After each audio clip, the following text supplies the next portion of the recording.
Oi, gente, tudo bem com vocês? Olha só, começando aqui mais uma gravação do podcast Pode Me Deixar Ser Mulher. Esse podcast tem iniciativa do Santuário Eucarístico Diocesano de Cianorte e da Rádio Capital. E hoje nós vamos começar aqui com os nossos colaboradores, agradecendo imensamente a participação deles. Ornatos Joalheiros, que está há 24 anos fazendo parte da história de Cianorte, com muitas opções de presentes. Carícia Moda Íntima também, uma empresa já há 30 anos em Cianorte, com muita moda íntima, pijamas, roupa de academia e tudo de muito boa qualidade. O Instituto da Doutora Gabriele Valério de Medicina e Saúde, onde a doutora Gabriele ela é médica integrativa e funcional. Ela trabalha com o equilíbrio do corpo, com reposição hormonal, de vitaminas. Então, você que está precisando aí de um up no organismo, aí dá uma passadinha lá, que ela equilibra todinho o seu organismo. O Empório 3S, que nós temos 2 lojas aqui em Cianorte também, onde nós temos tudo que é de melhor e saudável em produtos naturais, suplementos esportivos, mistura para bolos, chá, castanhas. É uma variedade muito grande de alimentos, tudo de muito boa qualidade. E a loja Divino Amor, que é um espaço católico que também tem muitas opções de presentes em artigos religiosos, imagens, livros, camisetas. Olha, essa camiseta que eu estou aqui hoje é de lá, e tem uma mais linda que a outra. Então, se você está precisando de um presente aí, aqui são várias opções. E aí, hoje nós estamos aqui com o chefe nosso, hoje tem que fazer direitinho, hein? Hoje nós temos aqui, para participar do nosso podcast, o Padre João, o nosso pároco do Santuário Eucarístico Diocesano, e ele vai conversar um pouquinho com a gente sobre várias coisas. Mas para a gente começar aqui, antes de falar a mulher que o padre escolheu, eu vou já virar para o padre e perguntar, quem é João Mendes? Então, João Mendes é o pároco do Santuário Eucarístico, né? Da Paróquia Nossa Senhora de Fátima, Santuário Eucarístico. Meu nome é João, né? João Mendes Pereira Filho, porque meu pai é João Mendes Pereira. E eu fui acrescentado o filho. É interessante essa história, eu faço aniversário agora, dia 24 de junho, mas não era para eu nascer dia 24, a programação era outra, meu nome seria um outro. Acabei nascendo dia de São João, porque Olha só. meu pai era João, Ah, não queria colocar o nome do filho de João também. E a intenção era colocar um outro nome, seria Paulo, uhum. né? Mas eu resolvi nascer dia de São João para Aí dizer não teve João jeito. é o seu nome, como Zacarias. Não teve jeito, né? E sou padre há 27 anos, né? Esse ano já vai para 28 anos. Em dezembro, dia 7 de dezembro, né? E durante esse tempo comecei aqui no santuário, como seminarista em 91, e depois como padre em 97, 98, e depois na paróquia São Vicente até o final dos anos 2000, o ano jubilar ali do ano 2000. Depois já mudei em 2001, daí foi uma corrente de atividades, né? Fui para Pérola, depois voltei para Umuarama, depois fui para os estudos na Europa, voltei para Umuarama, fui para Londrina, depois vim Nossa. para Maringá, voltei para Londrina, depois vim para São Manuel do Paraná, voltei para o seminário em Maringá, fui para a paróquia São Vicente no tempo da pandemia ali por falta de local até mesmo para a gente ficar naqueles dias de reclusão. E o próximo passo foi vir para o santuário já com 3 anos e 5 meses, né?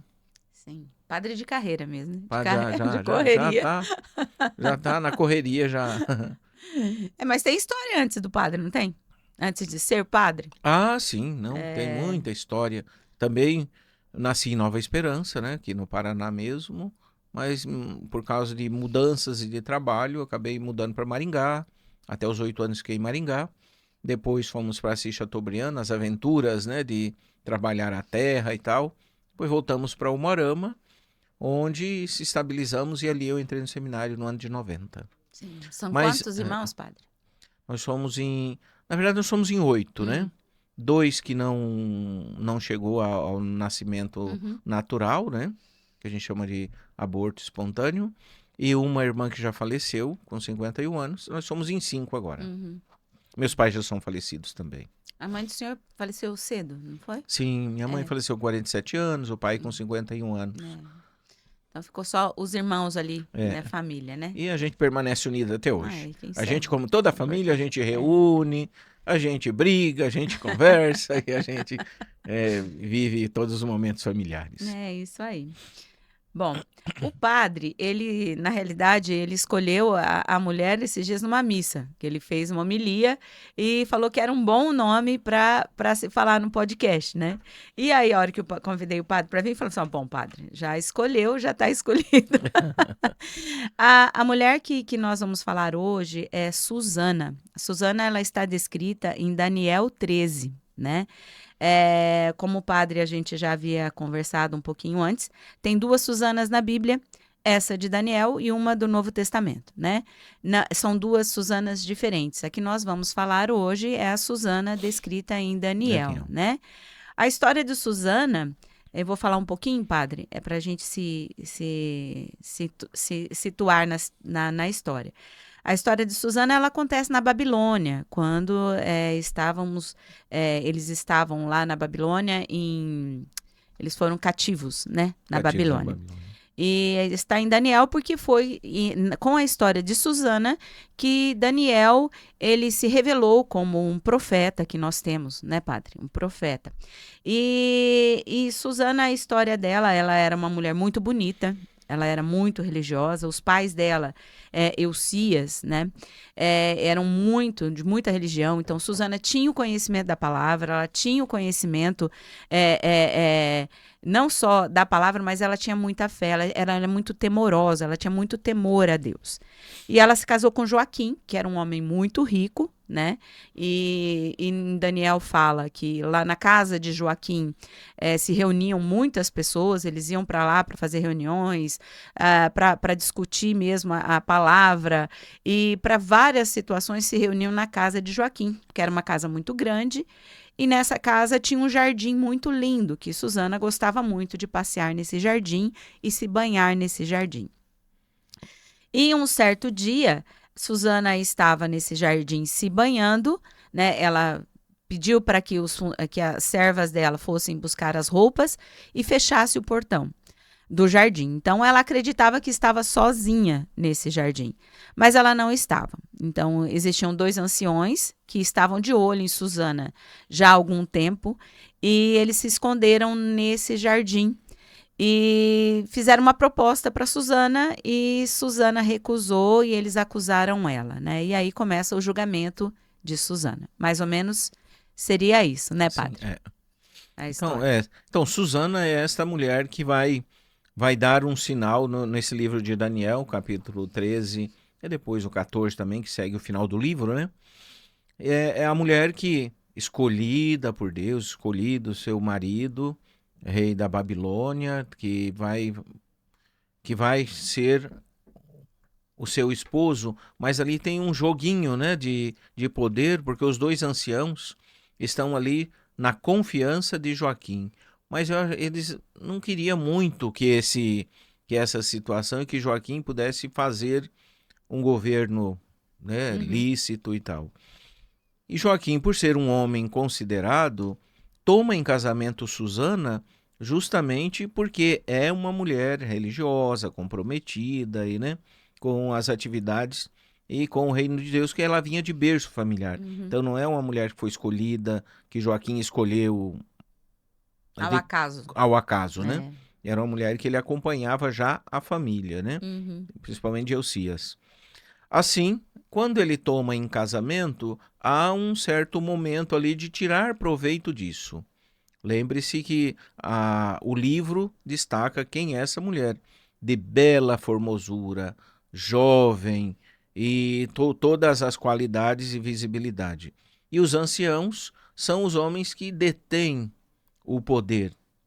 E eles querendo complicar a situação de Susana ou tirar proveito, né, que é a palavra Até mesmo mais prejudicar certa, né? Joaquim, né, padre? E prejudicar o governo de Joaquim. É. Então esta era a artimanha, né? Sim. A gente olha isso daí de fato como esta visão mais política do que religiosa. Sim. Mas Susana é a mulher religiosa. Aí que está a parte importante. Ela confiou em Deus. Parece uma coisa meio que o questionamento é sempre como que uma pessoa vai tomar banho no Uhum. jardim da casa sem Aham. roupa, né? No palácio existia um jardim cercado e fechado de muralhas, onde tinha uma piscina que podia se banhar, porque não existia dentro do palácio banheiros, Uhum. né? Como hoje nós temos banheiros Uhum. dentro do quarto, às vezes, né? E não existia nada disso. Também o banho não era algo obrigatório para todo dia, então banhar-se era mais do que banhar-se. Tava muito calor, É, né, na estava palavra fala. calor, ela aproveitou o sol, tinha tudo Uhum. isso, era o ambiente. Uhum. Então não tem nada de escândalo diante Ela não estava disso, né? fazendo nada de errado, Não né? estava fazendo nada de É, errado, ela estava é. dentro. Até mesmo pediu para que fechassem os É, portões para que ninguém entrasse. e as que serviam, né? Uhum. A Susana tiveram essa responsabilidade de buscar a roupa, colocar ali, deixar tudo organizado, como é costume, né? Sim. Até hoje, se a gente vai em algum local, tá tudo preparadinho ali, né? Ali era a casa dela. Quer dizer, Susana tinha liberdade dentro da sua casa, mas isso incomodava, Sim. né? E por isso é que ela vai entrar nessa cilada. Tem uma passagem assim que eles comparam bastante, que na Bíblia a gente, cada vez que a gente lê, a gente vê um significado e vê um aprendizado, né, padre? E eu vi bastante essa questão, como o senhor disse, essa passagem é uma discussão em relação à política da época mesmo, Sim. né? A questão da política. E eles dizem, comparam os anciões, né, como pagãos, Uhum. né? E os judeus que, quando estavam na Babilônia, se distanciaram da fé, né? Sim. Tanto que tem a passagem aqui que eles é, desviaram os olhos do céu, né? Uhum.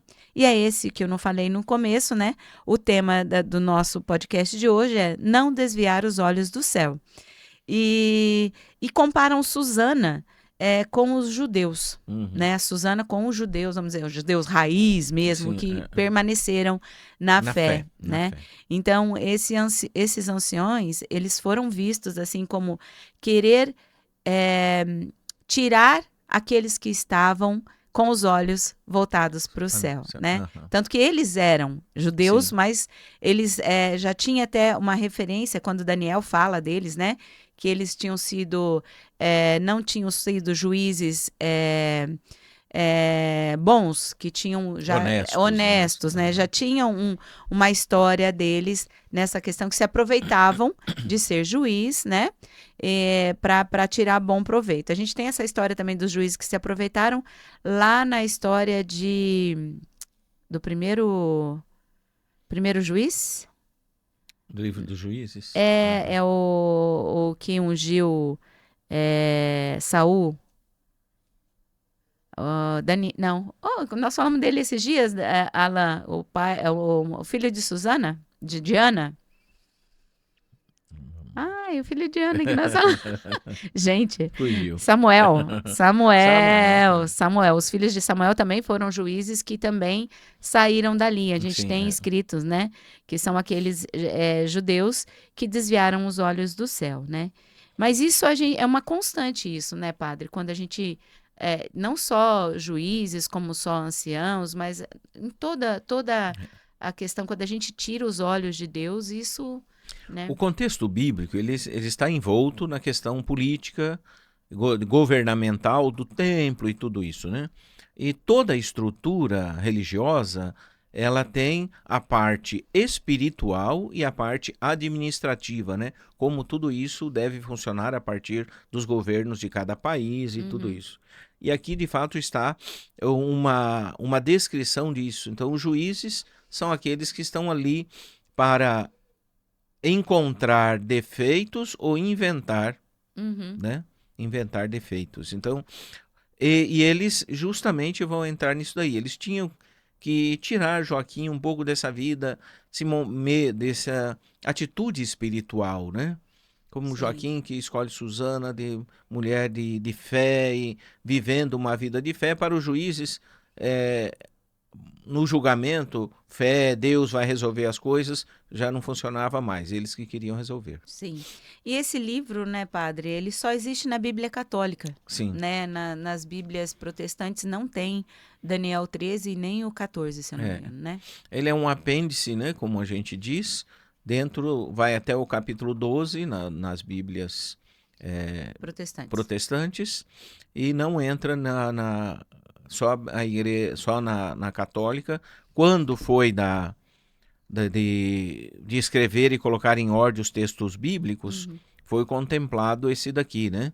Lembremos que não foi a Igreja Católica que colocou, né, o texto bíblico, e porque ele já estava, Uhum. isso lá desde o começo, quando foi colocado em ordem os textos bíblicos, já era contemplado. Esse livro ele é tirado daquilo que chamava, era um escrito, o apócrifo, como tantos outros, que na hora de organizar a Bíblia, esse daqui pode, esse daqui não pode. Daí tem a questão do grego e do hebraico, do grego e do hebraico, né? Uhum. Que como o texto estava escrito numa outra língua, ele não foi contemplado para as bíblicas evangélicas, que daí já é uma questão do ano 1500, né? Essa questão dessa organização da Bíblia, padre, eu tô estudando, né? Tô fazendo uma pós. E aí, que a organização mesmo da Bíblia, como a sequência, tudo, ela começou bem nessa época de Daniel, onde eles estavam na Babilônia.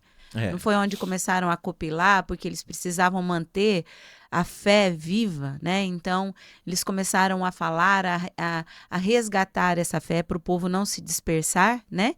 E começou-se a organizar, a escrever, tanto que a primeira leva que foi para a Babilônia, assim, foram pessoas que foram selecionadas, na realidade, né? Uhum. O rei, ele selecionou os melhores e nesses melhores que foram, tem um outro personagem que a gente vai falar agora aqui, né? Que Daniel foi muito novinho Uhum. para a Babilônia, né? Assim. Daniel foi novo e ele ficou perto ele ficou bem próximo ali das pessoas que mandavam nessa época, Sim. né? Dos babilônios.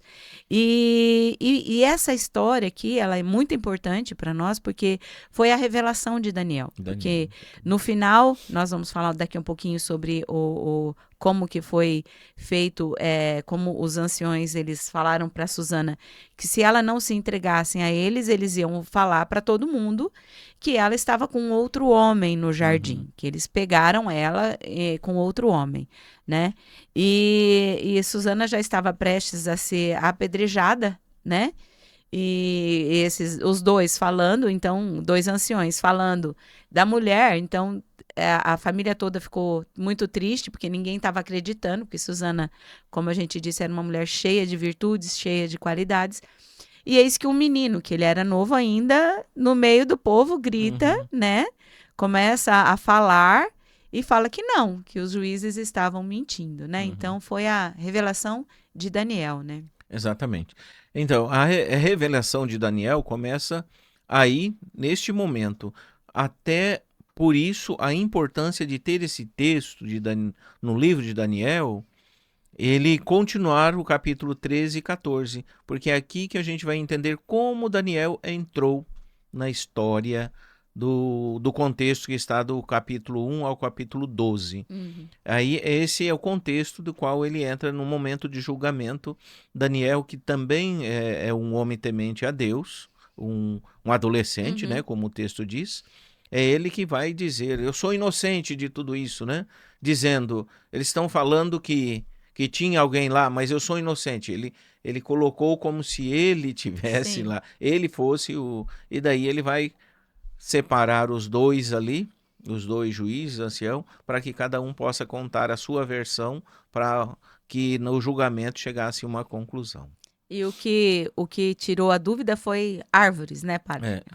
Cada ancião falou que era debaixo de uma árvore, aí que descobriram a mentira, né? E Daniel, ele foi sempre muito assim, nas escrituras, muito inteligente, muito perspicaz e muito aberto a Deus, né? Ele Uhum. foi muito temente a Deus, né? Uhum. Tanto que ele foi um dos alicerces ali durante o tempo da Babilônia, né? Sim. Então, ele mesmo estando lá, ele não comia as coisas que eles comiam, passavam frutas, verduras, porque Uhum. eram impróprios, os alimentos, tudo. Então, ele é um exemplo muito grande da fé Ok. judaica naquela época, né? Mas a gente falando um pouquinho de Susana, essas questões. Então, quando eu fui estudar esse livro, me veio assim automaticamente, a gente fazendo a relação lá com o Novo Testamento, né? Quando os anciões, de novo, fala de novo a palavra, né? Os mais velhos, os anciões, Uhum. eles queriam apedrejar a mulher adúltera de novo Sim. lá na frente de Jesus Uhum. e pediram para Jesus resolver a situação. Botaram Uhum. Jesus numa, vamos dizer, uma saia curta, né? É. Saia justa, não curta. É. Saia justa para ele resolver, né? E Jesus, ele começa a escrever no chão, né? Uhum. E fala: quem não tiver pecado, atire a primeira pedra. E novamente, os mais velhos começaram a sair, mostrando novamente, Uhum. repetindo a história de Susana, né? E só que para a mulher ele falou assim, ó, vai, não peca mais, né? Sim, é muito interessante e a gente pode acompanhar nos tempos de hoje, né? O juiz não é aquele que esteve, não é a testemunha ocular de um fato. Ele lê e interpreta a partir daquilo que lhe foi contado, julgado e tal. Por isso, às vezes, o juiz pode cometer um erro de condenar alguém que não cometeu Uhum, um delito, justamente porque ele vai julgar a partir das denúncias. uhum, Então é diferente. Daí, no caso aqui dos anciãos, o, na hora de contar a história, um conta uma história embaixo de qual árvore, e o outro vai contar, que é a outra muda árvore. a versão da árvore, né? E aí entra, de fato, o momento em que o juiz tem que ter a lucidez de pegar nessas coisas pequenas e fazer o determinado julgamento. Até então, ela já estava condenada, e se Daniel não entra naquele momento, ela seria uma mulher morta. Sim, e acabou que os dois outros que É. foram apedrejados, né, E padre? depois, é lógico, entrando no Novo Testamento, esse texto da pecadora volta a tocar justamente nesses anciãos que estavam ali para julgar. Sim. Então, o julgamento, ele sempre tem os dois lados, a minha história e a história do outro. E quem vai julgar tem que escutar as duas histórias para escrever quase que uma terceira história, Sim. para que possa ter de fato um parâmetro, um equilíbrio. É. E esses julgamentos, agora, falando assim, né? Eu falo por mim, né? Muitas vezes a gente é inocente, a gente julga, e essa questão Uhum, é constante quando a gente fala da outra pessoa sem saber a história, né? uhum. Nós estamos julgando, né? Sim, Nós estamos fazendo esse papel dos anciões. E muitas vezes a gente está lá no papel de Susana, que não está sabendo nem o que está acontecendo e está sim, sendo julgada, né? julgada e Então, condenada às é vezes, né? condenada. Então a gente sempre tem que aqui o que Susana mostra, né? Ela mesmo com medo, ela falou que ia ser morta, mas ela confiou na justiça de De Deus, Deus, né? E é. ela tem uma oração que é muito bonita. Ela fala assim, ó: Deus eterno, tu sabes o que está oculto e conhece todas as coisas antes que elas aconteçam. Você sabe que eles testemunharam falsamente contra mim. Aqui estou eu, prestes a morrer, embora não tenha feito nada do que estes homens me condenaram. O Senhor ouviu a sua oração. Então, o que me chamou a atenção nessa oração dela é que ela chama Deus, na tradução, né, de você. Isso Uhum, indica a intimidade dela com uhum. Deus, né? Sim, Então, não foi uma oração assim, hoje eu vou, aconteceu um desastre, vou começar. Não, é um uhum. diálogo, né? Uma conversa, né? Que é isso que a sustentou, esse diálogo, essa intimidade com Deus que a gente tem que ter e sempre confiar, né, padre? Isso é muito importante para a gente entender as situações, né? Porque, diante de tudo, já estava tudo consumado. O que salva a Susana é o seu momento de oração. A hora que ela para e faz a sua oração, dizendo: Eu sou inocente, mas estou aqui para pagar com a minha inocência esta denúncia, essa falsa denúncia. Senhor, estou em tuas mãos. É aí que vai entrar Daniel. É que acontece o milagre, né, padre? Acontece o milagre. O É aí que milagre. acontece o milagre. De repente, do nada, aparece alguém que está ali, que por coincidência apareceu ali, e vai se colocar a favor na defesa dessa pessoa que até então não tinha justificativa e nem defesa, né? Sim. E depois que Daniel faz toda essa defesa, tudo, né? Que constatam realmente que eles estavam mentindo, né? A felicidade, né? Da família de Joaquim, né? Que eram muito tementes a Deus, né? Foi muito grande. Então aí vem a recompensa, né, padre? É interessante esta parte, né? Diante do julgamento e avaliação, como Daniel já era um adolescente que estava ali caminhando com eles e já expressava uma vida de um julgamento a partir de Deus, né? É Deus quem julga, ele se coloca nessa situação. Não sei se para quem nos escuta agora dá para entender que Daniel poderia ter morrido naquele momento. Sim. Né? Né? Porque se os juízes entendessem que ele estava fazendo um falso julgamento ali, se colocando como vítima, como inocente daquela situação e tudo, ele teria perdido a vida, né? É ao Também. contrário, tanto ela como ele poderiam ter perdido a Sim. vida, porque o julgamento é isso, né? Mas ele também confiou. Sim. Então é o homem também temente a Deus. Sim. E a história ela acontece justamente para revelar Daniel. Daniel, né? Né? Tudo aquilo que Deus fez da vida de Daniel do capítulo 1 ao capítulo 12, agora no capítulo 13 e 14 a gente entende de onde vem esse dado histórico. Onde começou o início, né? Começou o início, iniciou, né? Iniciou. Mas uma outra coisa que me chamou bastante atenção aqui foi essa, tanto que é o tema de hoje, né? Não desviar os olhos do céu. Então, esses anciões, eles tiveram essa intenção, Susana sendo bonita, a inveja de Joaquim ou a vontade de fazer com que não desse certo, todas essas questões, mas eles, na Bíblia está dizendo que eles não era só naquele dia, eles já estavam de olho, Sim. né? Então, eles alimentaram essa situação, né? E eles perderam a razão, também está escrito que eles perderam a luz da razão e desviaram os olhos do céu. Então, essa questão aqui é como, jogando para nós, assim, né? É a questão de uma coisa que te chama a atenção, uma coisa que você sabe que não é bom, mas você olha de novo, né? E dialoga né? Tá lá com Eva, né? Dialoga com a serpente, né? E que a gente vai perder, que daí a gente tira os olhos do céu. E fazendo a relação também com o Novo Testamento, né? Lembrando da questão de Judas, que tirou os olhos do céu, né?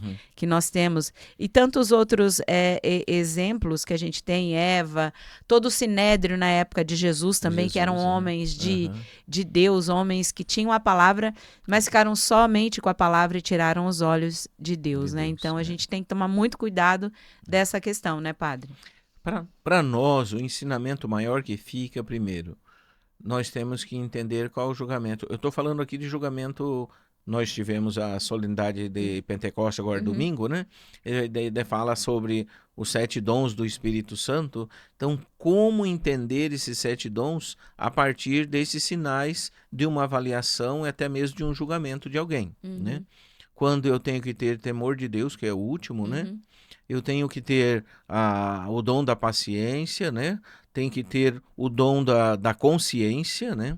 Onde Deus vai estar agindo. E o temor de Deus, ele entra justamente aí. Susana era uma mulher que temia a Deus. Joaquim também. Daniel também. Então, quando é Deus o centro, a gente passa pelas maiores tribulações, mas depois Deus nos dá a vitória. Sim. Esses dias eu teve uma reflexão falando do temor a Deus. E até tá escrito no meu quarto lá, onde eu faço as orações. Não vou lembrar certinho o que é, mas falando que o temor a Deus, ele é o nutriente para a sabedoria, né? somente quem tem um temor a Deus consegue chegar à plenitude da sabedoria, né? Sim, Que a sabedoria vem sim, de Deus, e se de a gente Deus. não tiver esse temor, lembrando que temor não é medo, tá? É, Temor é a gente acreditar fielmente e completamente em Deus, no amor de Deus, sim. né, Padre? Então, Confiar, é confiar. confiar, né? O temor de Deus é confiar, não é ter medo de É. Deus, mas confiar em tudo, né? Bom, Padre, aí a gente vai fechando isso aqui, que a gente vai falando sobre Suzana, para a gente entrar em outras questões, assim, né? É, sobre. A gente já vai falando sobre essa questão do julgamento, que o senhor já falou algumas vezes, né? Do juiz e tal, para a gente falar um pouquinho da questão da vocação do senhor, né? Uhum. Da vocação de ser sacerdote e algumas coisas, né? O senhor já falou de quando era criança, passou para lá, passou para cá, entrou com quantos anos no seminário? Eu já entrei mais adulto, com Ah, 27 anos. 27 anos. É. E o que que foi, assim, eu estava falando do julgamento porque depois a gente vai entrar no assunto da confissão. Mas antes de entrar na confissão, o que que foi que levou o senhor a ser sacerdote, né? O Frei Silvio esteve aqui e ele comentando, ele falou assim que ele tentou fugir, tanto que ele tem uma música que ele fala, tentei fugir, não Uhum. resisti, né? Então ele entrou até para a polícia militar tentando fugir, Uhum. porque era um chamado muito grande, mas ele não resistiu. E o que que foi o chamado, assim? O que que foi que fez com que o senhor desse esse passo? Normalmente, as pessoas, para dizer sobre conversão, mudança de vida, era uma pessoa desastrosamente no mundo da perdição e depois encontrou o Senhor e tal. Eu, hoje em dia, fazendo uma avaliação, quer dizer, eu já nasci numa família católica, né? Uhum, Então, dia à missa aos domingos, do jeito do meu pai e da minha uhum. mãe, né? Dominical, juntava os 6 filhos, ia para a igreja Tinha e que rezar ajoelhado sem sentar no calcanhar, né, padre? também tinha tudo isto. E essas atitudes me levou assim muito pequeno, eu lembro que eu tinha uns 9 anos, 10 anos, eu encontrei um livrinho que chamava, acho que Cecília, né? Que era dos movimentos anteriores, que tinha as orações, os mandamentos, tinha a oração do terço, tinha a via sacra. E nessa época a gente morava no sítio, tinha uma missa uma vez por mês, né? Que Uhum, foi, nós chegamos em Assis Chateaubriand para derrubar mato, uhum, plantar hortelã, aquela coisa era toda. E aquele livrinho, eu descobri que a gente podia, eu via que os homens rezavam o terço nas comunidades nossas ali em torno, né? Sempre tinha os terços e tal, e eles sabiam de cor aquilo e eu fiquei curioso. Falei, não, eu tenho que saber de cor também. E ali eu comecei a rezar o terço e rezava o terço depois com a família, depois rezava a via sacra, as coisas tudo pronta, coisa de uhum, criança, não era uhum, aquela coisa da fé adulta, né? Era a uhum, fé de criança. uhum, Eu achava muito legal, imagina, os mistérios, tudo aquilo, eu ficava imaginando como tudo aquilo acontecia, né? E depois é que, já chegando em Umuarama com 14 anos, aí já engajo num grupo jovem da paróquia São Francisco. Depois ali já mudei para um grupo, para outro, uma paróquia e outra, né? Porque a gente uhum, mudou de casa também. Mas eu chegava no local, a primeira coisa que eu procurava era um espaço religioso. Só que eu não era da frente. Eu não era da equipe litúrgica, eu uhum, não era da frente de festa. Eu era mais da parte de uhum. festividade, né? Eu era mais da parte do grupo jovem, né? De Adolescente, oração. jovem, É. Aquele tempo só tinha o grupo juvenil da Uhum, PJ, né, que a gente chamava. A gente formava os grupos e não tinha muito esse vínculo, né? uhum, E isso foi a caminhada, depois foi consolidando um pouco mais, né? Eu sempre conto isso porque é interessante essas histórias. De repente eu me via, eu coordenador na minha paróquia, o padre Laílson era jovem coordenador na uhum, paróquia dele, o padre Carlos Figueiredo era coordenador na paróquia dele. A irmã Sônia uhum, era da paróquia dela, a irmã Dirce era na outra comunidade paroquial. Então, o padre Liberato da comunidade uhum, neocatecumenal. Depois, nós jovens fomos nos descobrindo vocacionalmente e daí entrar no seminário e fazer o processo. Por isso, eu acabei entrando um pouquinho mais tarde. A gente começou a trabalhar muito jovem, porque uhum, precisava trabalhar. Com 14 anos eu já estava dentro de uma alfaiataria, né? uhum, E já começando a costurar e já tendo a responsabilidade Quem é mais antigo lembra disso, tinha que tirar medida e tudo, cortar o tecido esse da mesa, costurar a peça, Era muito chique fazer terno na a alfaiataria, pessoa né, padre? experimentar É, e depois a gente fazer as correções que tinha que ficar tudo certinho, né? milimetricamente. E logo, eu lembro com que 16 anos eu já estava profissionalmente já dentro da minha área. Com 17 anos eu já estava dentro de um local que, com 18 anos, já com alvará de licença e tudo, já tinha a loja e alfaiataria, que era eu e outros, né? Nós éramos uma sociedade de cinco homens, né? E ali eu fiquei até os 25 anos, literalmente. Foi quando a vocação já estava batendo a porta, aquela coisa toda, né? Aí que eu vou para uma comunidade de vida chamada Canaã, em Umuarama, já dentro da linha da renovação carismática. E depois fui fazer uma experiência, trabalhar com menores. A partir dessa comunidade Canaã, a gente tinha uma extensão dentro de uma entidade com menores. Era o Lar de Menor São Vicente de Paulo e Umuarama. E dali eu já saí para ir para o seminário no ano de 90. E outros padres que vieram aqui, algumas coisas, falaram que tiveram namorada antes, noiva antes, o senhor teve essa vida, assim. Sim. O Frei Silvio falou que vida normal, filho, eu ainda tenho vida normal, né? Mas nessa caminhada, o senhor teve namorada, Sim, tudo? porque eu não tinha o discernimento de pequeno de ser padre. Eu nunca me ative aos paramentos do padre. Não existia coroinha, nada disso, né? Então a gente não tinha esse espaço como os coroinhas, acólitos têm hoje, né? Até mesmo ministro de Eucaristia. E depois é que eu vou entrar dentro dessa caminhada e fiquei, de fato, eu era ministro de Eucaristia antes de entrar no seminário, já na Catedral em Umuarama, né? Então ali que eu comecei o ministério. O senhor chegou a fazer batina para o senhor ou não? Aqui era alfaiate? Sim, nossa, eu tenho meus paramentos que eu uso ainda, tem muita coisa que eu Que que legal. produzi. Ai, que Eu que legal. produzi. Isso é Porque muito roupa de legal. padre é uma coisa que não acaba, né? Esses É. dias eu coloquei uma túnica, eu disse pra gente, essa túnica é mais velha do que o meu tempo de padre, porque eu fiz quando era seminarista. Hum. Eu até brinquei, só serve porque é túnica. Se fosse uma roupa, não servia mais, 20 quilos a mais, não tem como. E não tem como soltar, já olhou na costura, Não tem, não tem como soltar. soltar. Mas depois que o senhor entrou, né, aí não teve mais dúvida, é padre mesmo, chegou ao Sim, ponto. Então é importante isso. A gente começa a caminhada juvenil, namora, conhece. Para eu entrar no seminário mesmo, eu concluí um namoro. Hum. Chegou um momento de discernimento, nós sentamos e daí ela disse: você tem que fazer o seu caminho, né? Porque ela já tinha feito o caminho dela num convento. Olha. E depois, quando ela saiu, nós começamos a namorar.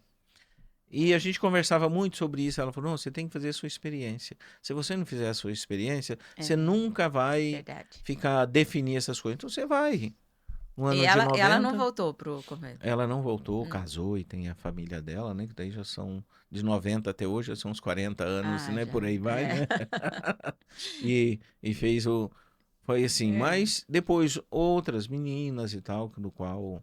Mas sempre muito normal dentro da linha juvenil. Eu nunca fui dado a cigarro, a bebida alcoólica. É uma coisa natural minha. Eu bebo uma cervejinha, uma outra bebida, o vinho, mas eu não sou aquela pessoa que depende. Se eu passar um mês sem ter bebida alcoólica ali, não tem problema. E qualquer outro vício. Então, não é que eu tenho equilíbrio para isso, é que a minha natureza, né? Tem gente que precisa fazer um exercício muito sério, né? De tudo isso. Eu não, desde já não bebia, não fumava. Meu pai foi até fumante um tempo, né? Mas também nunca fumei. Com todo moleque a gente experimentou, né? Como também experimentei vinho. Eu lembro que eu tinha uns 8, 9 anos e era festa de família. É muito interessante isso. Nossa família reunia meus avós com os filhos todos e aqueles netos e tal. De repente tinha aquele garrafão de 5 litros de vinho, né? Que vinha de caminhão, não era? Que vinha de litão de 5 litros, eu achei casa também interessante tinha. aquilo. E ele era docinho, né? Comprava pano inteiro, não tinha era, o padre? seco, tinha o seco e tinha o doce. A hora que eu experimentei o doce, falei, que trem Que delicioso. delícia. Mandei um copo pra dentro. Dali a pouco eu estava sentado num balanço na árvore e caí para trás. Eu lembro que eles me pegaram e levaram pro quarto e tá passando mal, mal, mal. Daí a tia falou assim: eu vi ele tomando vinho, deixa ele dormir. Dormi a tarde inteira, porque eu não tinha Ai, não idade, né? tinha Na idade. verdade, a inocência, É. eu não tinha noção de alcoolismo, e porque era doce, eu tomei O como Pedro, tomasse um padre, suco. apareceu em casa, ele e o irmão dele, João, eles são 10 filhos, né? São os 10 irmãos. Apareceu com um cigarro, trabalhou, disse que catou feijão, não sei o quê, foi pra cidade, ele e o irmão dele compraram. Cada um massinho de cigarro. Chegou em casa pequeno. Aí, a hora que o pai dele viu, não, passou um vizinho, falou: Ó, Narciso, os meninos estavam fumando. Diz que o pai dele chegou e falou: vocês estão compraram cigarro, compraram, esconderam? Não, que legal, né? Senta aí, fuma. Aí fumou um. Não, fuma de novo, fumou dois. Não, fuma. Diz que o seu Narciso ficou fazendo eles fumar, diz que eles ficaram tontinhos. Fumaram a carteira inteira. Falei, nunca mais na vida Então, fumaram cigarro. Falei, as "Meu histórias de negócio." criança é muito É, engraçado, porque como meu pai fumava e nós morávamos, os primos todos juntos, só que era cigarro palha. de palha, né? É. Aí nós fizemos o cigarro de palha. Eu dei uma tragada, quase morri. Nossa, aquilo é Quase morri, que é muito forte. forte, É, ardeu tudo. Não tudo. sabia tragar nada, né? Sim. Depois a gente bem interessante, porque esses nossos primos, ninguém Fumou. fumou, É. né? Tem um ou outro, né? Na casa do Pedro, nenhum dos Mas, 10 também né? fuma. Eu falei assim, mas foi uma Os nossos lição. parentes aqui na história de Suzana. É, bem isso mesmo. Bom, padre, e em relação ao sacerdócio mesmo, durante esses 28 anos agora, né? Já vai fazer 28. É, qual foi a maior dificuldade e qual é a melhor parte que o senhor acha nesses 28 anos? Qual é, no sacerdócio mesmo, qual o senhor acha até hoje que é a parte mais difícil, né? E qual é a melhor Quando parte? eu entrei no seminário, eu tinha muita consciência já, porque eu convivia com os padres, com os seminaristas, tinha isso muito de perto. Então, assim, não tive grandes dificuldades, mas acredito que a maior dificuldade, ela é mais a questão financeira da Uhum, vida de uma paróquia, né? uhum, Que às vezes as pessoas não sabem, a gente tem que correr atrás de manutenção da paróquia, né? Essa parte é um pouco mais administrativa da coisa, né? Tudo tem que caminhar em ordem, você tem que assinar documentos, né? É uma responsabilidade grande. Por padre jovem, de fato, esse é um. Como eu já vinha de um exercício profissional na minha área com loja e alfaiataria, então eu já tinha um pouco de consciência. Mas sempre dá medo, né? Sempre dá medo. Então, esse era um pouco. Eu nunca tive assim provações profundas, falta de dizer assim, será que essa é a minha vocação mesmo? Não é? Nunca uhum, tive isso. uhum, Quanto a isso, eu sempre fui muito tranquilo e muito definido depois, principalmente padre. uhum. Quando seminarista, não, que é um tempo de discernimento, né? Então a gente até brincava, a gente não sabe se casa ou compra uma bicicleta, né? Então, aquele ditado que existia antes, né?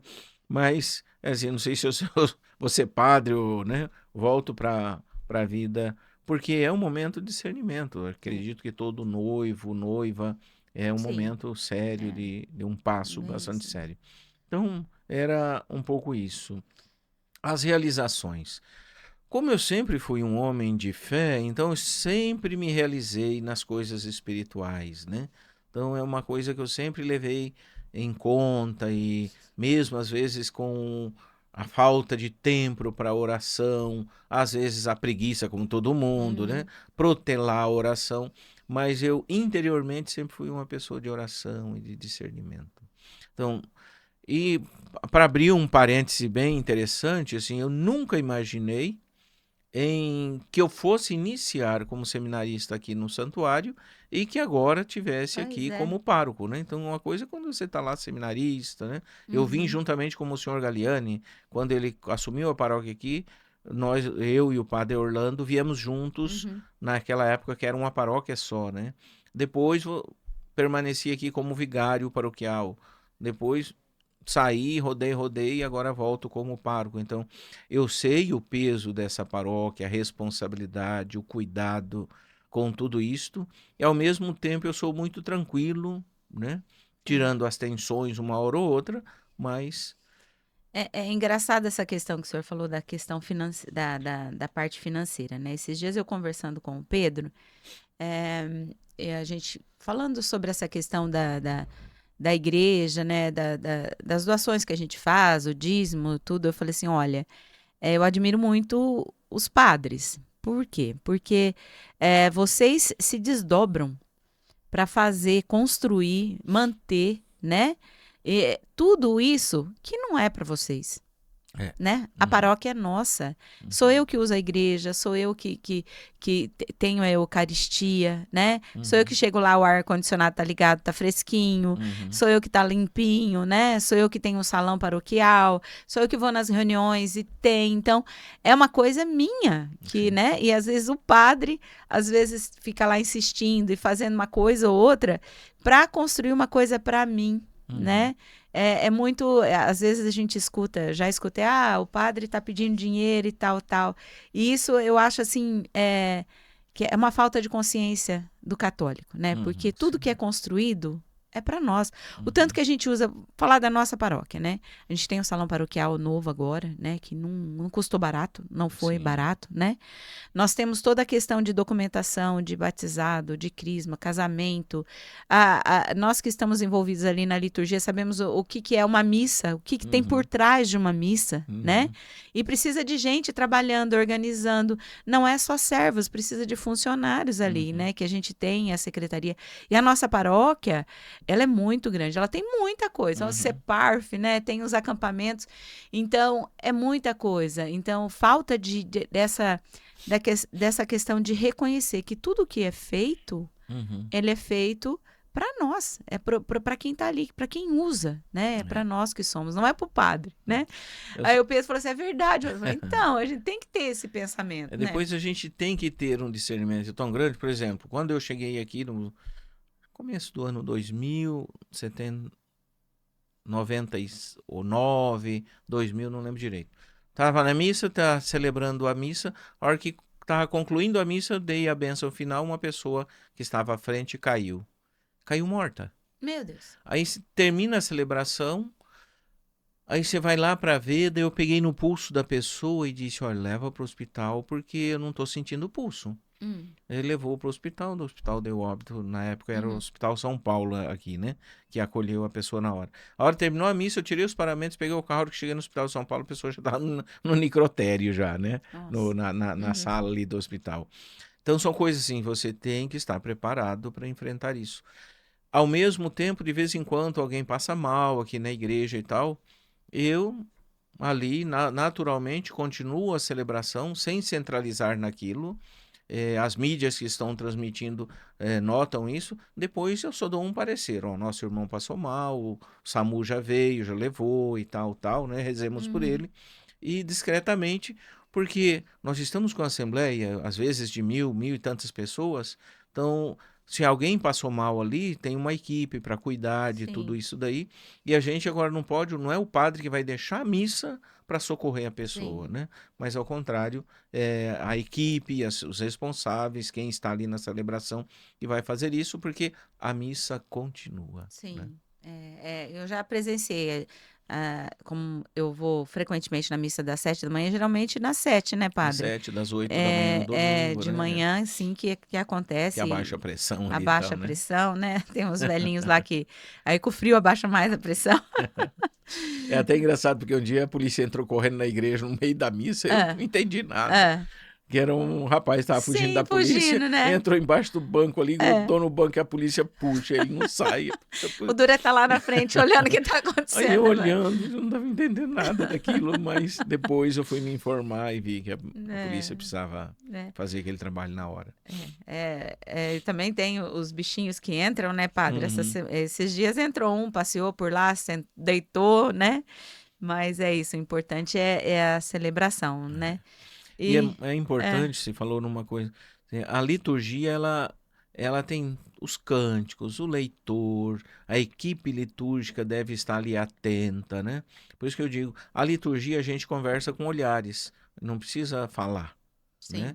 Basta você olhar para a equipe litúrgica, ela já sabe, e isso é uma coisa que a gente vai aprendendo. Cada padre vai ter o seu contato com a equipe litúrgica. Eu não preciso falar no microfone tal coisa. Não, isso é agora, isso daí tá errado.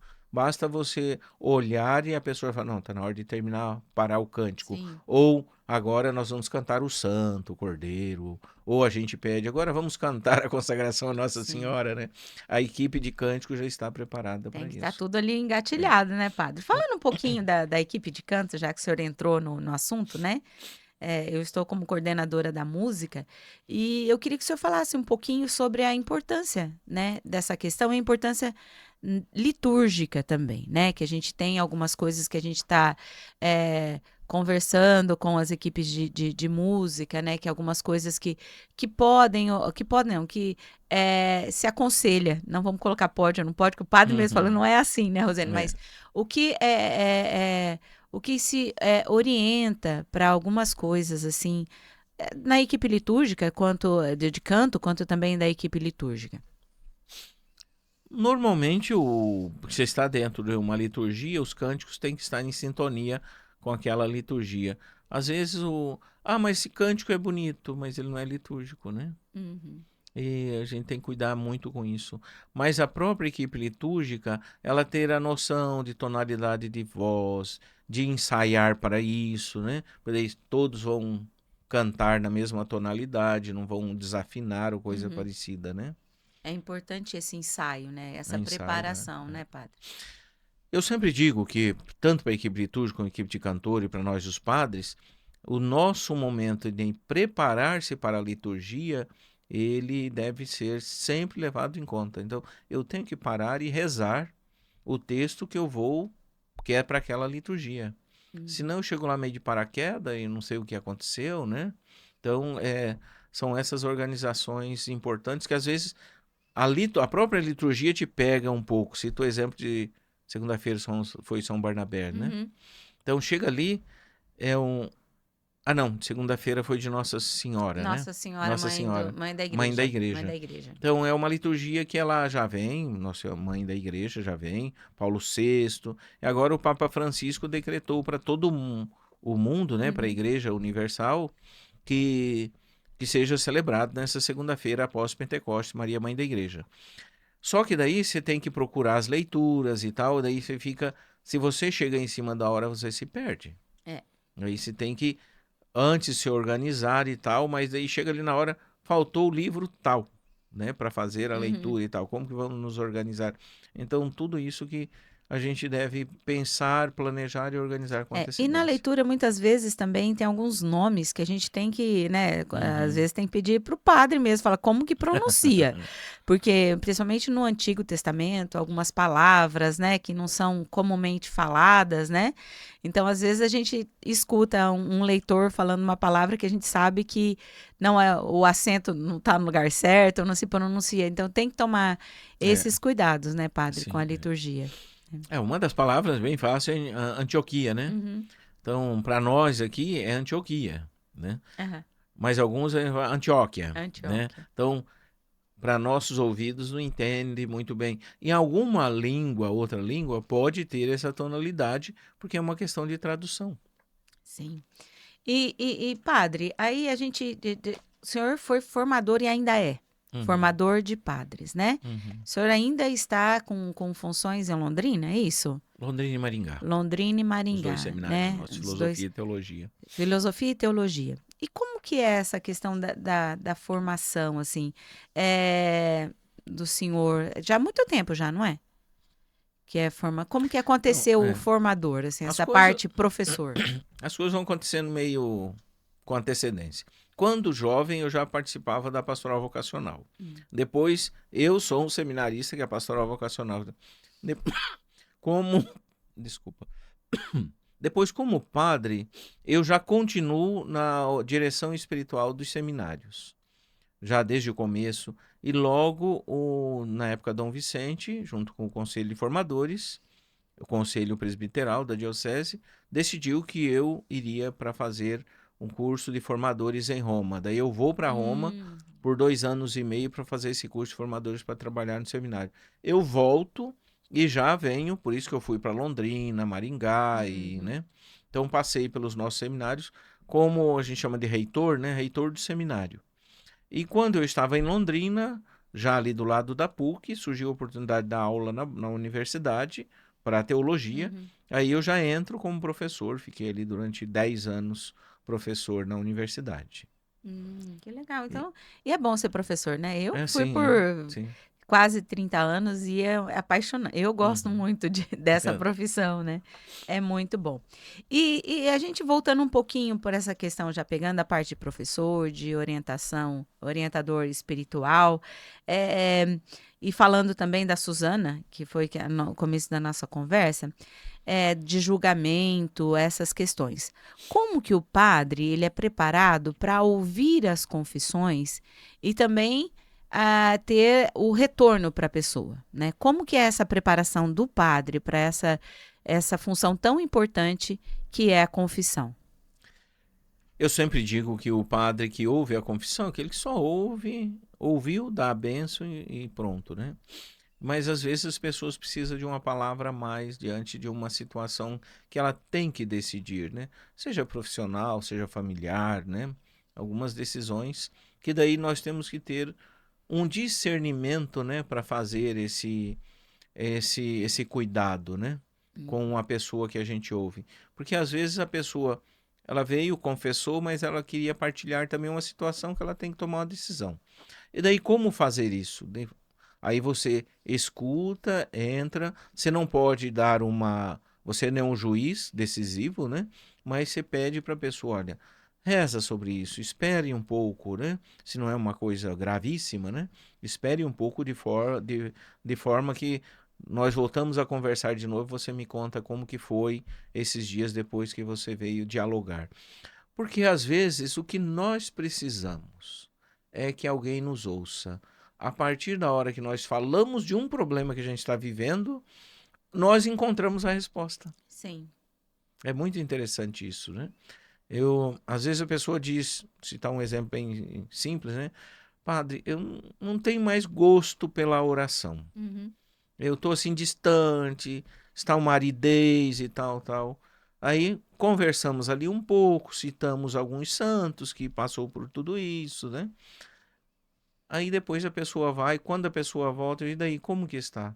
Padre do céu, mudou totalmente, né? Aquilo que era aridez agora eu enfrento de cabeça erguida, né? Porque a proposta é sempre, diante de situações positivas ou Uhum. negativas, a gente tem que erguer a cabeça e continuar firme, né? Não é porque morreu alguém da família que eu também vou morrer junto. Não é porque eu tenho que tomar uma decisão, agora eu vou fugir. Não, você tem que levantar a cabeça, enfrentar aquele momento, viver as experiências de Deus naquele momento, para depois. Mas tem uma coisa muito importante: nós não decidimos nada sozinho. Não. Sempre, se tivermos alguém para nos escutar, isto clareia, nos tira da tensão. Gente, às vezes é um problema de confissão. A partir da hora que a pessoa confessou aquela situação de pecado, ela já vai se livrando do peso. E é incrível isso, assim, eu já passei por essa situação, que às vezes tem uma coisa que tá apertando, assim, fica aquela coisa, assim, dá um desespero, chega lá, confessa, sai, fala, mas não era tudo isso, não é? É.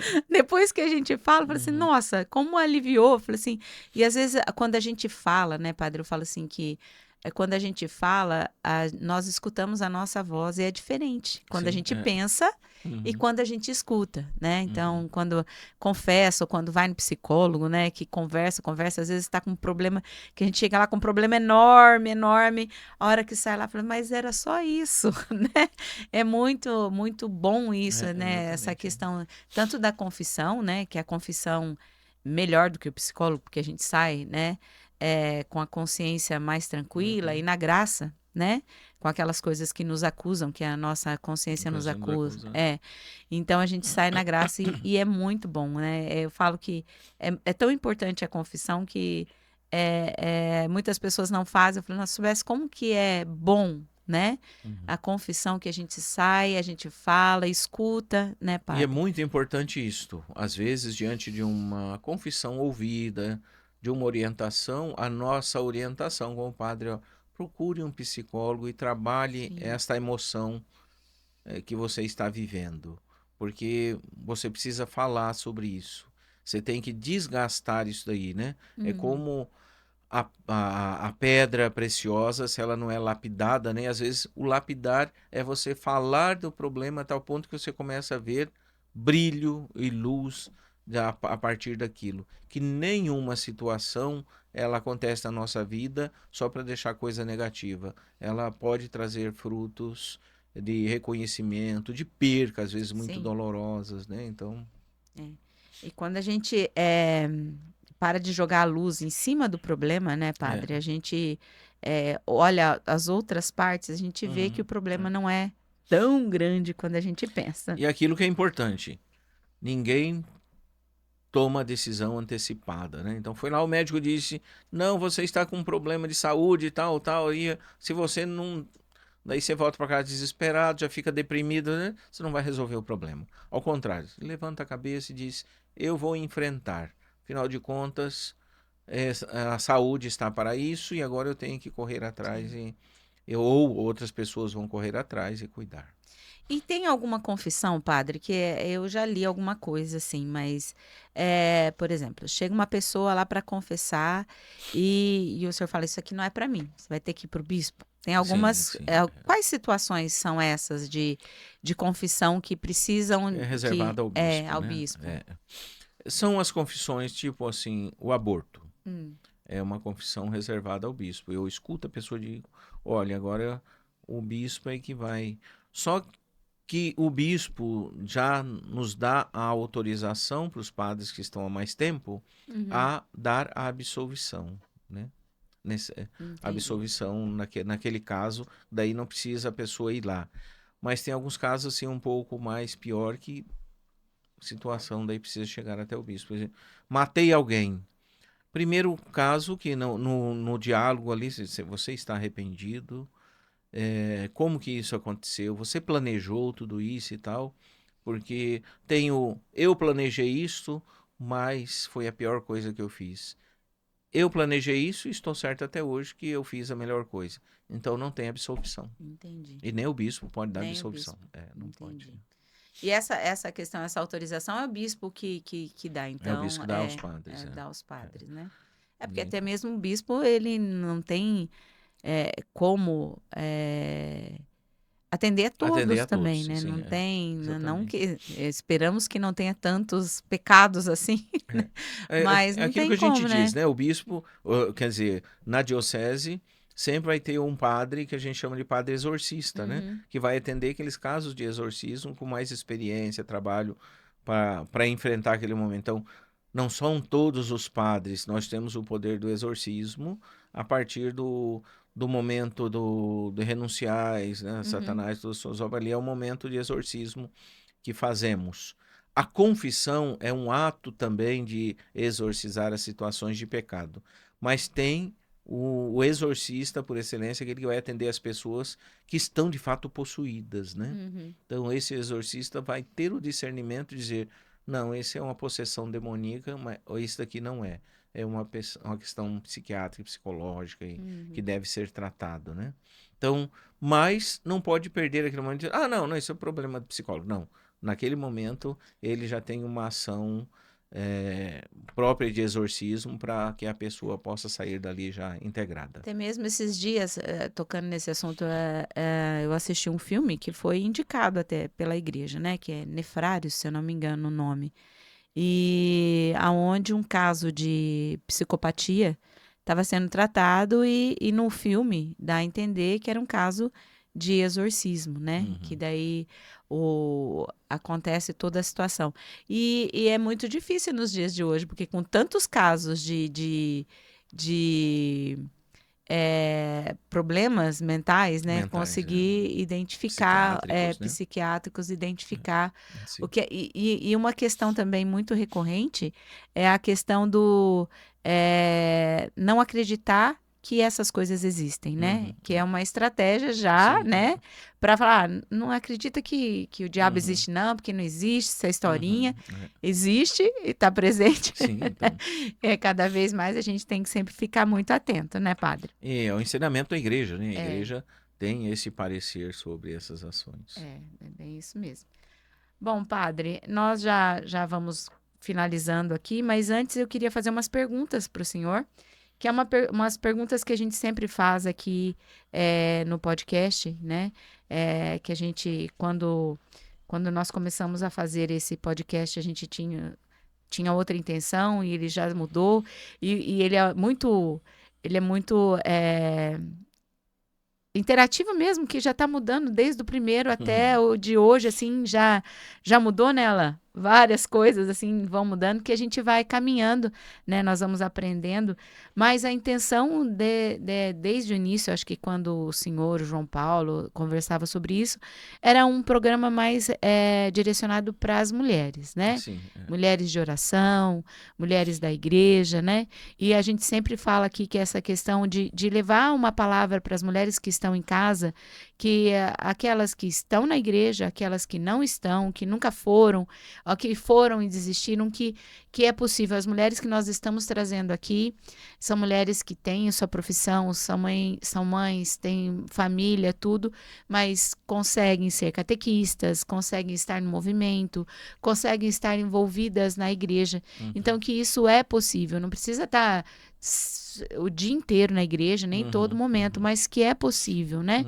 E que se está longe, está afastada, volta devagarinho, vê onde que se encaixa, né, num movimento, que isso alimenta. A gente estando envolvidos nas questões da igreja, isso nos alimenta e nos faz perseverar, né? E sempre quando a gente fala sobre isso, a gente traz à luz a situação da mulher hoje, né, que a gente vê, no geral, as mulheres, né, na sociedade que nós temos, a gente olha nas mídias, vê como que a mulher está se expondo às questões das mulheres, a desvalorização da mulher, né? E aí a gente vem com algumas perguntas aqui para a gente discutir um pouco sobre isso, né? Então, eu vou falar todas elas, padre, porque, assim, é mais fácil, que daí na conversa Interagir. vai falando. Então, como seria a mulher que Deus sonhou? Como podemos reconectar, se o senhor acha que a mulher que Deus sonhou com a mulher que hoje está muito distante, como que a gente conseguiria se reconectar a essa mulher? E quando isso, assim, foi mais aconteceu para tirar o sonho de Deus da mulher, né? Então, um apanhado, assim, de como seria a mulher de antes, a mulher de hoje, como que a gente conseguiria encontrar essa mulher com o Cristo, mesmo com a criação. Primeiro, a gente não pode partir do pensamento de comparar, né? Comparar o homem e a mulher. A mulher é um estado, aquele estado que Deus sonhou, com a pessoalidade feminina, com a maternidade para aquelas que vão casar e vão fazer a sua vida matrimonial, cuidar de filhos e tal, né? Todo esse estado, mas também a mulher consagrada, né? Então, dentro dessa quantidade de ações que envolve a questão feminina mesmo, né? O sonho de Deus é de fato este. O sonho de Deus é que a mulher cumpra, queira ou não queira. Se a gente pensar bem, quem é a mulher? A mulher é a autoridade máxima dentro de uma família. Sim. Né? É ela quem dá a luz, é ela que cuida, é ela que administra a casa. E a mulher, ela tem que tomar posse disso. Hoje a gente diz muito sobre isso, né? Essa é uma função muito particular da mulher. Ah, mas a mulher trabalha fora e agora tá, tudo bem. O marido vai ser em casa o seu ajudante, mas você não vai ajudar o seu marido em casa, porque a missão da mulher é de fato esta: administrar a casa, organizar a casa, cuidar da casa. O marido vai ajudar, vai dar opinião e tal, mas essa é a parte, porque o homem compete prover as necessidades que uma casa exige, né? Então aí está um pouco. O sonho de Deus é quem é Adão e quem é Eva, quem é José e quem é Maria, né? Você imagina, quem é que decide ir para o Egito na fuga, né? É José. Sim. Nem sonho, Deus fala a José. Não podia ter falado a Maria, Sim. que era a mãe, né? Maria podia dizer, não, José, vamos embora. Não, o sonho é para José. Se a gente fizer um paralelo entre Maria e José, nós vamos ver o anjo fala com Maria, o anjo fala com José, Como Maria tinha a dúvida na concepção, José tem a dúvida na aceitação da paternidade naquele momento. Então, o anjo de Deus é que vai falando com eles. Então, aí está, de fato, aquele modo de ser. Enquanto Maria está em cima do burrinho, José está puxando o burrinho. Então, essas ações próprias, né? Ele está ali no momento procurando do parto, um lugar para ficar, né? no momento do nascimento do Senhor ali. Então, José contempla tudo isto, né? José é o homem que vai educar Jesus na paternidade. Por isso que as ações de Jesus é muito paterna, né? O modo de acolher, o modo de curar, libertar e tal. Mas quando é dentro de casa, quem é que toma a decisão na festa de casamento? Maria. Não podia ser Jesus? Jesus olhava e falava, está faltando vinho, já vou fazer o primeiro milagre. Não, é Maria que vai insistir com ele, porque ela expressa essa maternidade que tem o cuidado de manter tudo isto organizado e tem a acessibilidade feminina de ver está faltando vinho. Sim. E quando essa relação hoje, a gente vê que, assim, claro que a necessidade de hoje nós vemos, assim, que as mulheres, elas precisam trabalhar para ajudar no sustento, né?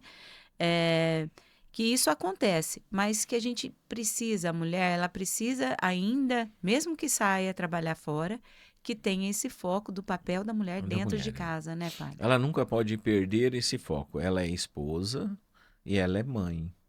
Se tem a maternidade, né? Isso não, que às vezes a mulher ficou viúva, por exemplo, né? Agora ela continua a maternidade. Não é que agora ela tem que assumir o trabalho do pai, né? O pai é uma figura que para a criança que perdeu o pai é uma figura que vai ficar ali, vai direcionar muito o caminho deles. Mas a mãe vai cumprir aquela parte materna mesmo, né? De trazer, no caso de um filho, seu pai viveu isso, seu pai era assim, entendeu?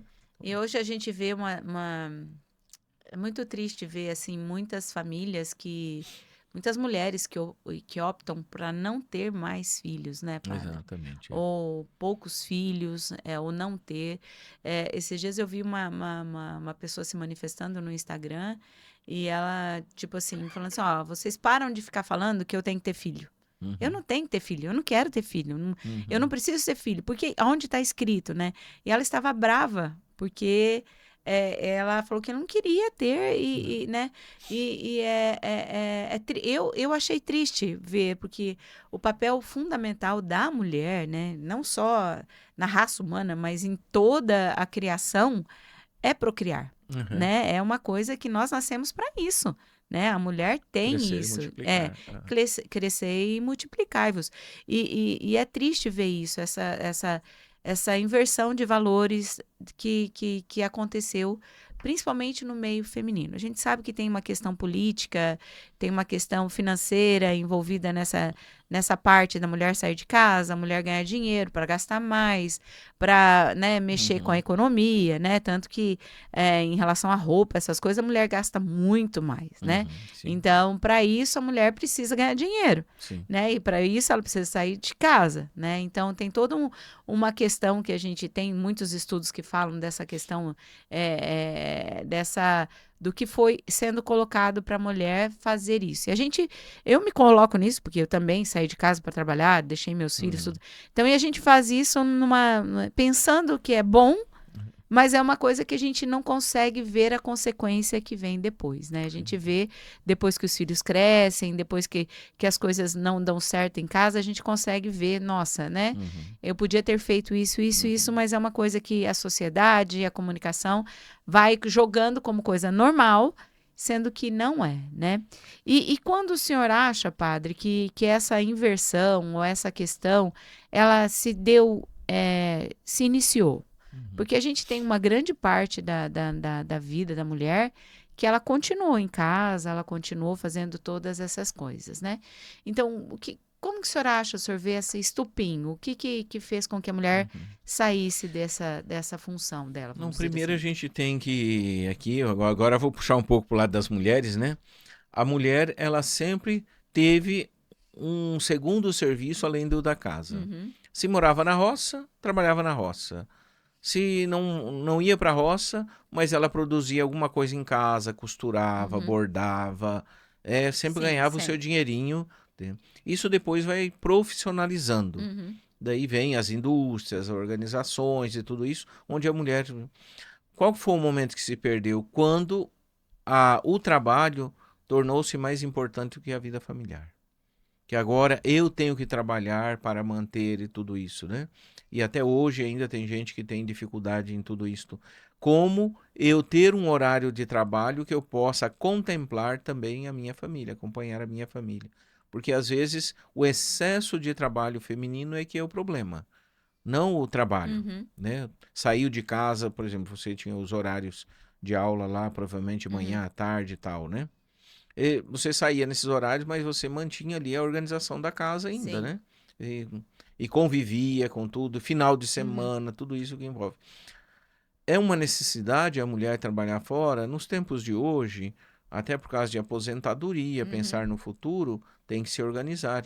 Mas hoje a gente tem até um outro ponto que você pode contribuir de forma que você garanta uma aposentadoria no Sim. futuro, né? E às vezes as mulheres não usufruem disso, né? Ela não precisa sair de casa para trabalhar, mas ela pode fazer algumas coisas em casa, né? Começou de uma família mais assim de baixa renda, podemos dizer. Então, já minhas sobrinhas todas trabalham. Uma faz pão em casa, a outra faz bordado, a outra faz essas coisas, normalmente de comer e Uhum. de vender alguma coisa. Hoje tem produtos que pode vender em casa, né? Outra sai, trabalha meio período, outra trabalha o período integral, mas tem os horários Uhum. em casa, então são coisas. E outras ficam mais em casa mesmo, né? Com as coisas, um pouco por causa de educação dos filhos, tem Uhum. um pouco mais desse trabalho.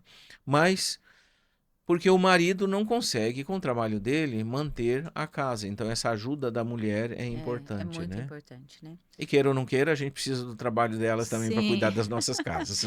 Mas é importante a É, gente ter sempre essa questão, né? Que é colocar como principal a família, a né, família. padre? A Depois tudo. organização de filhos, aí a igreja tem a orientação dela, né? Uhum. Se você quer organizar a distância entre um filho e outro, aí tem os tempos de abstinência sexual, Uhum. que faz parte para que possa ter um tempo, né? Essa é a Sim. única orientação que a igreja dá, aqueles dias de abstinência, né? Que é a Sim. fertilidade da mulher. Então, e isso é que. Depois tem alguns que não tem como, né? Tem problema de saúde, tem que tirar o útero, tem Uhum. que isso e aquilo, né? Então, são as coisas um pouquinho mais pesadas, né? Sim. Mas então, beleza, padre. Acho É. que o senhor queria falar mais alguma coisa, fechar sobre Suzana, É isso fechar que eu ia concluir alguma aqui. para Então, fazer uma só conclusão. para concluir, nós entramos nesse tema da mulher, né? Então, Susana é a mulher escolhida, a mulher que representa a beleza, né? A presença feminina. Ela está num palácio real, né? Ela tem todo um espaço, ela que cuida de tudo aquilo, mas ela não perde, primeiro, a sua fé, sua fidelidade à sua família, mesmo com as denúncias, ela mantém-se firme, porque ela confia em um Deus que provê. Um Deus que, diante de uma aprovação, de uma denúncia, Deus tem a última resposta. Todo o sofrimento de Susana foi contemplado no seu último momento, através do seu pedido de sua oração a Deus, dizendo: Eu sou uma mulher inocente. Estou sendo condenada por algo que eu não fiz. Senhor, estou em tuas mãos. Não estou nas mãos dos juízes, mas estou nas mãos do Senhor. A confiança, né, É. padre? A confiança.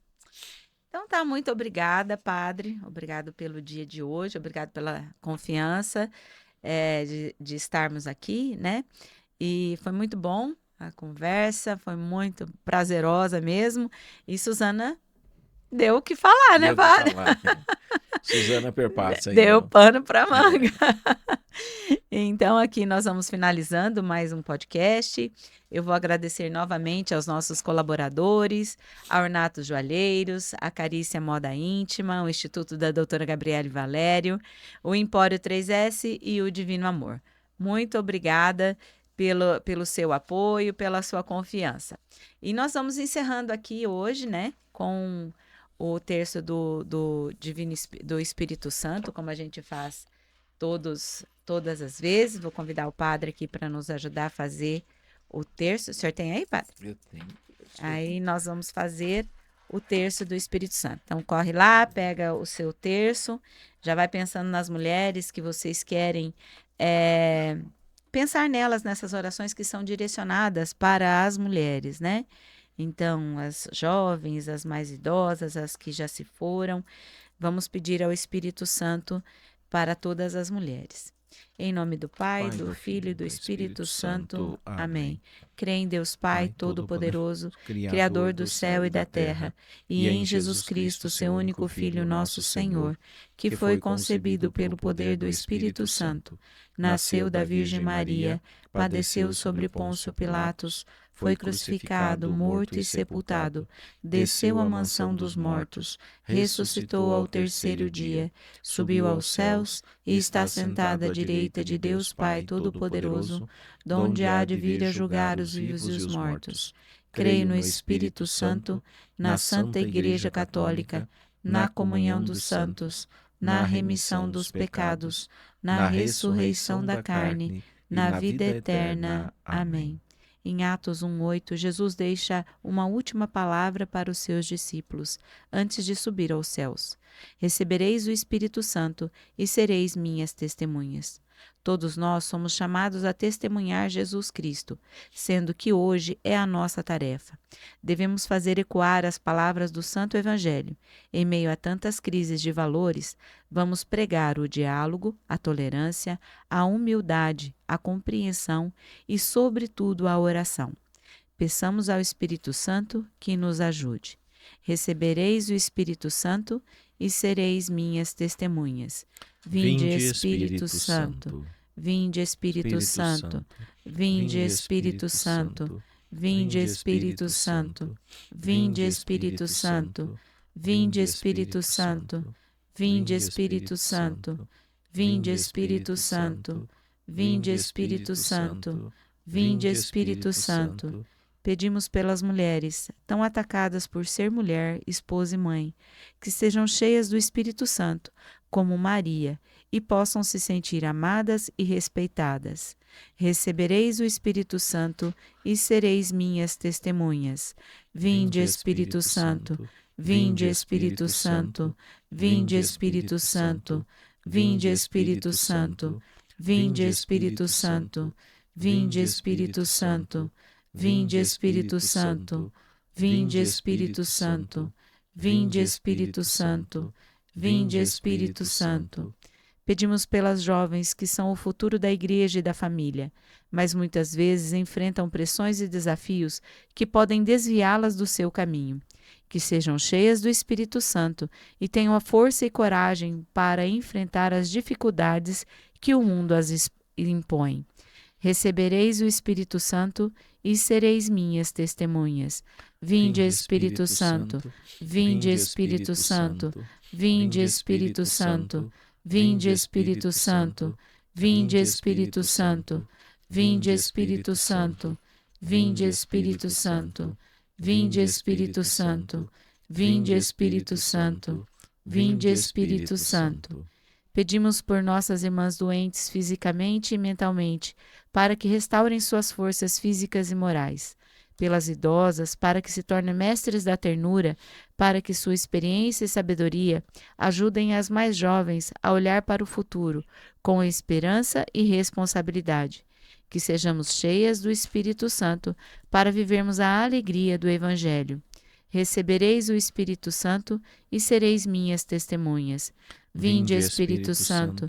Vinde, Espírito Santo. Vinde, Espírito Santo. Vinde, Espírito Santo. Vinde, Espírito Santo. Vinde, Espírito Santo. Vinde, Espírito Santo. Vinde, Espírito Santo. Vinde, Espírito Santo. Vinde, Espírito Santo.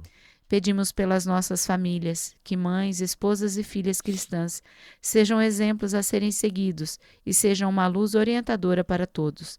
Rezemos por elas como um ato de amor e responsabilidade, que sejamos cheias do Espírito Santo, para que nos fortaleça para superar dificuldades e viver com propósito e fé. Recebereis o Espírito Santo e sereis minhas testemunhas. Vinde, Espírito Santo, vinde, Espírito Santo, vinde, Espírito Santo, vinde, Espírito Santo, vinde, Espírito Santo, vinde, Espírito Santo, vinde, Espírito Santo, vinde, Espírito Santo, vinde, Espírito Santo, vinde, Espírito Santo. Nossa Senhora, cheia do Espírito Santo desde a Anunciação, nosso exemplo de mulher e mãe, nossa Consoladora, pedimos que interceda por todas nós, mulheres, e para que mais vos agradecemos, nós vos saudamos com uma salve, Rainha. Salve, Rainha, Mãe de misericórdia, vida, doçura e esperança, nossa salve. A vós bradamos, degredados filhos de Eva, a vós suspirando, gemendo e chorando neste vale de lágrimas. Eia, pois, advogada nossa, esses vossos olhos misericordiosos a nós volvei, e depois deste desterro, mostrai-nos Jesus, bendito o fruto do vosso ventre. Ó clemente, ó piedosa, ó doce sempre Virgem Maria, rogai por nós, Santa Mãe de Deus, para que sejamos dignos das promessas de Cristo. Amém. Em nome do Pai, do Filho e do Espírito Santo. Amém.